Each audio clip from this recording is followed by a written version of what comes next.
Good morning, class. Gonna be talking about labor unions today, my opinions on it, and how they came about. My reflection: I did not have an opinion about unionized labor before, prior to taking this course. I do now. I think it was more of just I hadn't really thought about it because I didn't really have any experience working with them. But looking back, there was times that I actually did and just didn't realize it. My experience was limited with unions, and after reviewing content on history of unions, it seems that it was a great idea back in the day, getting the idea of the worker having representation. And it's kind of turned into something it wasn't intended to turn into, I think, at this point.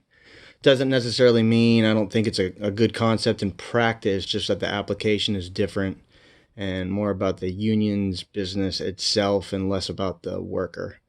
I think it encourages workers to be less productive as a whole.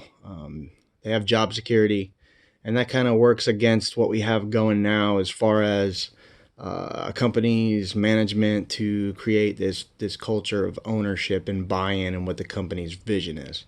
You can't do that when you have people that know they're not going to get fired and work for the union and not for the organization.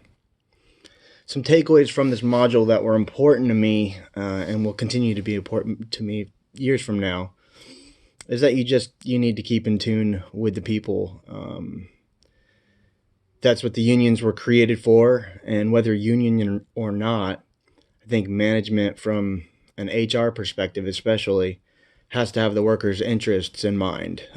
Things like labor union promoting higher wages, giving access to better benefits, family benefits, and access to a funded retirement are all things, like previous modules have mentioned, are things from an HR perspective that we need to pay attention to.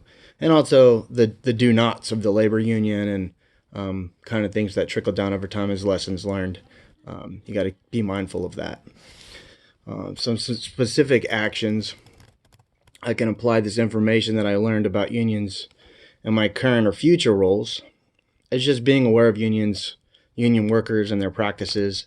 If I do find myself in a management position over union members, being aware of the job security factors and how that might present obstacles for me as human resource management, or any management for that matter, to create that culture buy-in. Being invested from a management standpoint on the balance of renegotiating contracts, I think, is of particular interest when it comes to working with unions. You need to have that balance, and then you have both parties happy. And if you slack from finding that happy medium where the company is getting benefit and where the worker is getting benefit, then it's going to be lopsided and it's going to create resentment over time. And then you're going to have 2 to 5 year period of animosity between the two entities. Can't have that happen. So thanks for listening. Hope you got some info out of that. I know I learned a lot from this module. Thanks.